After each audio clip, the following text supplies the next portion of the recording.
그들이 이 말씀을 듣고 있을 때에 비유를 더하여 말씀하시니 이는 자기가 예루살렘에 가까이 오셨고 그들은 하나님의 나라가 당장에 나타날 줄로 생각합니다라. 이르시되 어떤 귀인이 왕위를 받아가지고 오려고 먼 나라로 갈 때에 그 중 열을 불러 은화 10문화를 주며 이르되 내가 돌아올 때까지 장사하라 하니라. 그런데 그 백성이 그를 미워하여 사자를 뒤로 보내어 이르되 우리는 이 사람이 우리의 왕됨을 원하지 아니하나이다 하였더라. 귀인이 왕위를 받아가지고 돌아와서 은화를 준 종들이 각각 어떻게 장사하였는지를 알고자 하여 그들을 부르니 그 첫째가 나와 이르되 주인이여 당신의 한 문화로 10문화를 남겼나이다. 주인이 이르되 잘하였다 착한 종이여 내가 지극히 작은 것에 충성하였으니 10고을 권세를 차지하라 하고 그 둘째가 와서 이르되 주인이여 당신의 한 문화로 5문화를 만들었나이다. 주인이 그에게도 이르되 너도 5고을을 차지하라 하고 또 한 사람이 와서 이르되 주인이여 보소서 당신의 한 문화가 여기 있나이다. 내가 수고로로 쌓아 두었었나이다. 이는 당신이 엄한 사람인 것을 내가 무서워함이라. 당신은 두지 않은 것을 취하고 심지 않은 것을 거두나이다.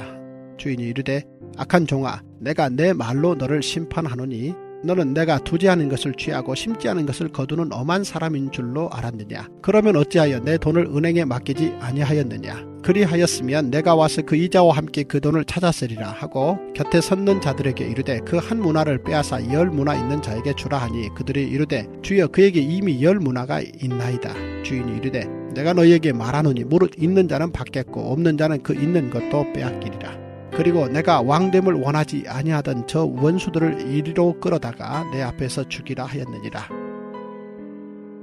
여러분께서 오늘 말씀을 묵상해 보시면 대단히 무거운 메시지 하나가 나온다는 것을 알게 되는데요. 오늘 예수님께서 한 비유를 설명을 하십니다. 그런데 이 비유를 말씀하시게 된 배경이 뭔지가 이 11절에 밝히고 있는데요. 오늘 삭개오의 집에는 이 삭개오가 구원받는 이 현장을 지켜본 많은 군중들이 있었습니다. 여러분 생각을 해보세요. 지금 한 사람이 지옥에 가다 말고 지금 천국으로 옮겨졌고 한 사람이 죽어가다가 영원히 살게 된 기적의 현장에 우리 모두가 있는 거예요. 여러분 이것은 그냥 지나칠 수 있는 문제가 아니에요. 대단히 놀라운 일이 일어난 겁니다. 그런데 지금 한 사람이 구원받는 이 와중에 여기 있던 군중들이 전부 다 다른 생각으로 머릿속이 복잡했다라고 성경은 말하고 있는 거예요. 그러면 이들의 머릿속을 꽉 채우고 있는 다른 생각이 뭔가?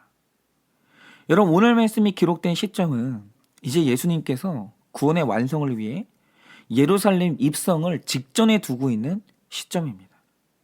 그런데 이때 사람들이 지금 마음에 가지고 있는 생각이 뭔가? 예수님이 예루살렘에 입성하는 순간 예수님을 통해 무장봉기가 일어날 것이고 로마로부터 해방된 새로운 정부가 탄생할 것이다. 그때 내가 그토록 미워했던 이 땅의 통치자들은 다 참수당할 것이고 나는 예수님을 따랐던 공로로 한 자리 하겠지? 이런 생각들로 머릿속이 복잡하고 마음이 기대감에 부풀어 있었다라는 거예요. 여러분 바로 이게 11절 말씀의 구절이 있죠. 그들은 하나님의 나라가 당장에 나타날 줄로 생각함이더라 라는 말의 뜻이에요. 그런데 제자들과 무리들이 하나님 나라에 대해서 아직도 이런 생각을 하고 있다는 게 예수님 입장에서는 대단히 절망스러운 일인 거예요. 왜입니까? 예수님이 공생애를 시작한 시점부터 계속 설명했던 게 뭐냐면 하나님의 나라거든요. 특별히 누가복음의 경우에 더 이런 기록이 있으면 안 되는 이유가 뭐냐? 사복음서 중에서 하나님의 나라를 가장 많이 가르친 성경이 어딘 줄 아십니까? 누가복음이에요. 여러분 하나님의 나라라는 개념이 마태복음에는 4번 나오고요. 마가복음은 12번, 요한복음은 불과 2번 나옵니다. 그런데 하나님의 나라라는 단어가 누가복음에 몇 번 나오는지 아십니까? 27번 나옵니다. 27번. 압도적으로 많은 가르침이에요. 그런데 이 많은 가르침에서 말한 하나님의 나라는 어떤 모습입니까? 누가복음 17장 20절 21절을 보면 하나님 나라의 성격을 분명히 이렇게 설명합니다.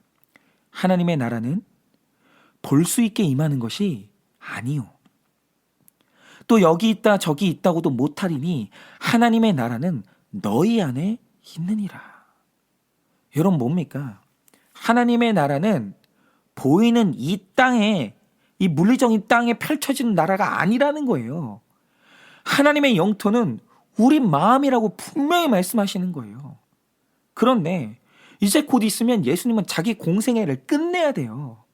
그런데 아직도 이제 예수님이 그 사역을 끝내야 되는 이 시점에서 아직도 가지고 있는 생각이 뭡니까?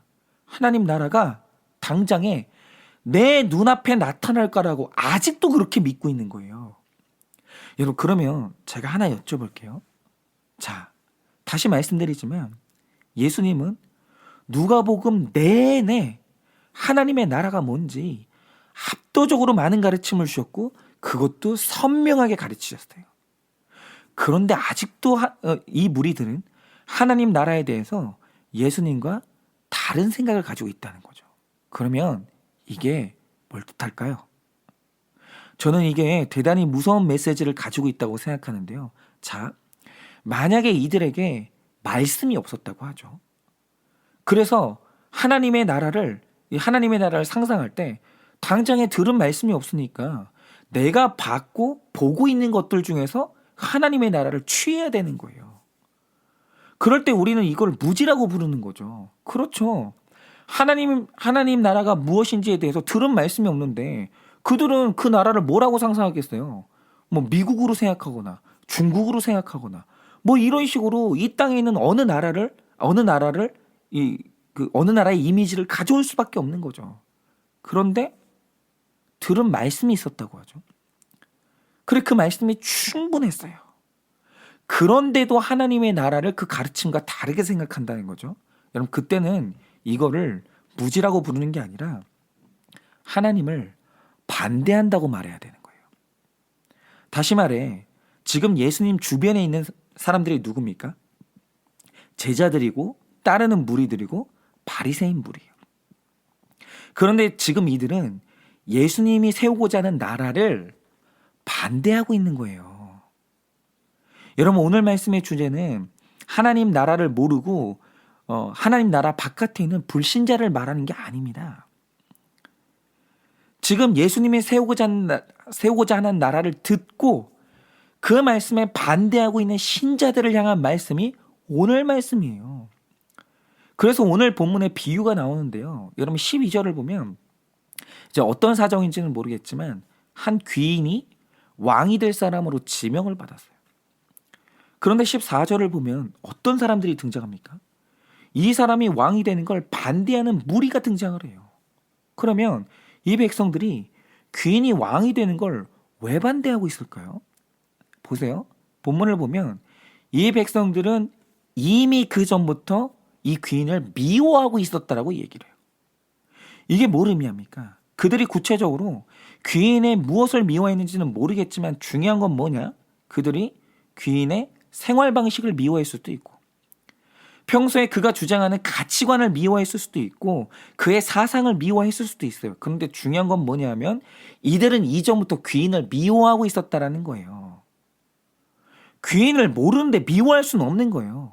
아니까 알아서 뭔가를 미워하게 된 거예요. 그런데 내가 미워하는 사람이 왕이 된다고 합니다. 그럼 그때는 문제가 완전히 달라지는 거예요. 왜요? 내가 미워하는 사람이 내가 동의할 수 없는 사람이 귀인으로만 남아있으면 아무 상관없어요. 그런데 그가 왕이 된대요. 그리고 나는 그의 백성이 돼야 된대요. 그러면 어떻게 되느냐? 내가 미워하는 귀인의 통치를 받아 나도 귀인처럼 살아야 되는 거예요. 그게 싫은 겁니다. 여러분, 1861년에 미국의 남북전쟁이 일어났어요. 왜 일어났습니까? 남부 사람들이 링컨을 미워했거든요. 그러면 그들은 왜 링컨을 미워하고 링컨이 이 대통령이 되는 걸 반대했습니까? 링컨이 대통령이 되면 자신들이 링컨의 주장에 따라서 흑인을 해방시켜야 된다는 걸 알았기 때문에 반대를 한 거예요.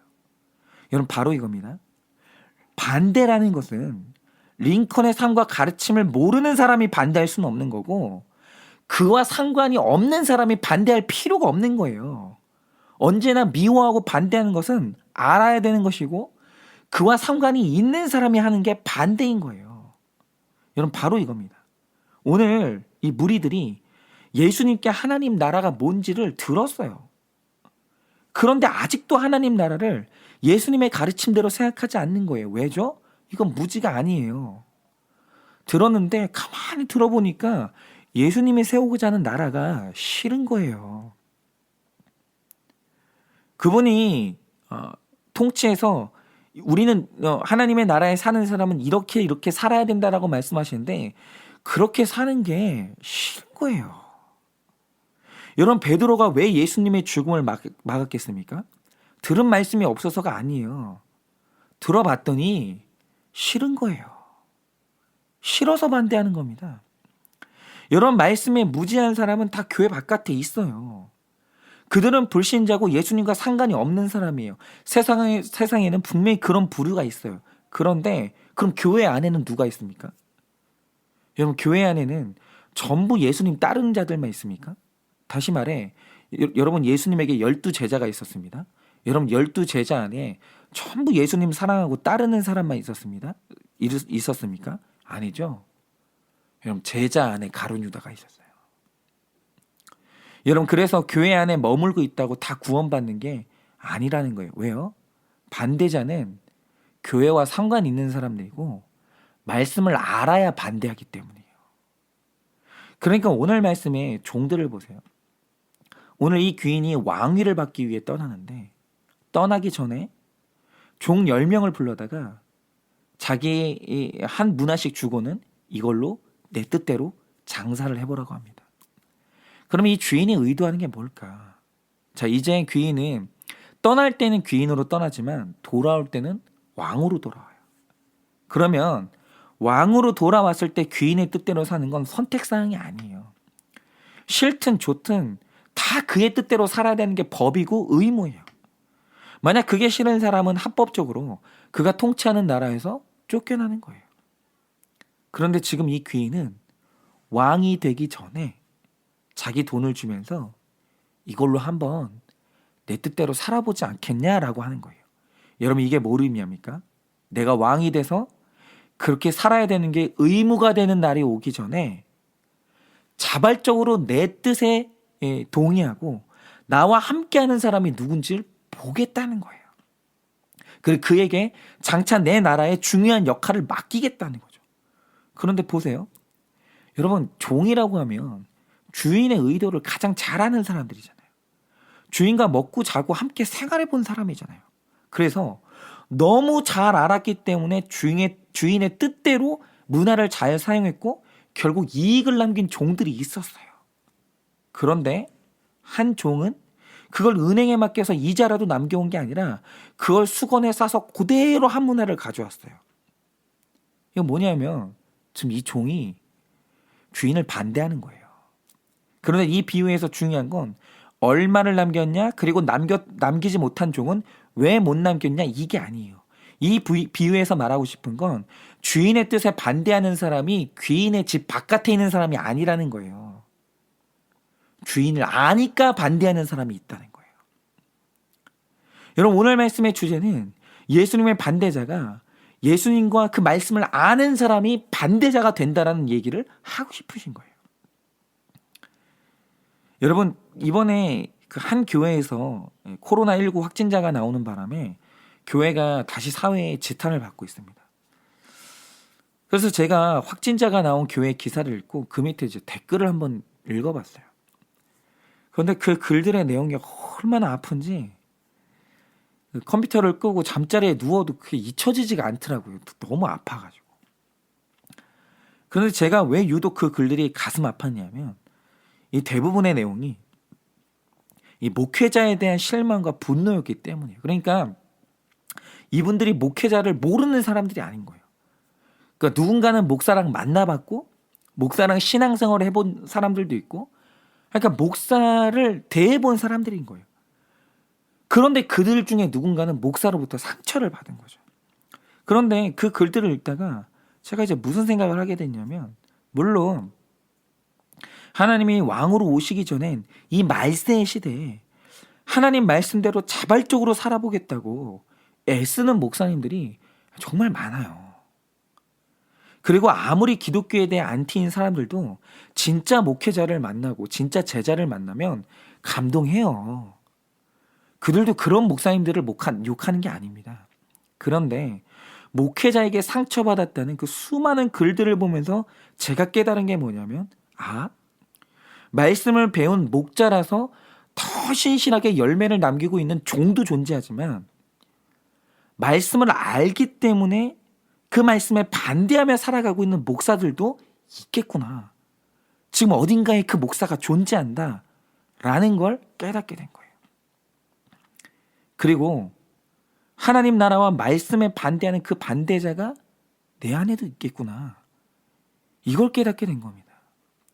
그러면서 내 안에서 주신 말씀에 반대하는 나의 반대자는 뭘까? 내가 지금 극렬하게 반대하고 있는 하나님 말씀이 뭘까를 묵상하다가 갑자기 빌립보서 4장 18절 말씀이 생각났어요. 이런 말씀이 기록되어 있죠. 나는 비천에도 처할 줄 알고 풍부에도 처할 줄도 알아. 모든 일, 곧 배부름과 배고픔과 풍부와 궁핍에도 처할 줄 아는 일체의 비결을 배우노라 라는 말씀이 생각났어요. 근데 왜 이 말씀이 생각났냐면, 저는 이 말씀에 그렇게 반대를 했거든요.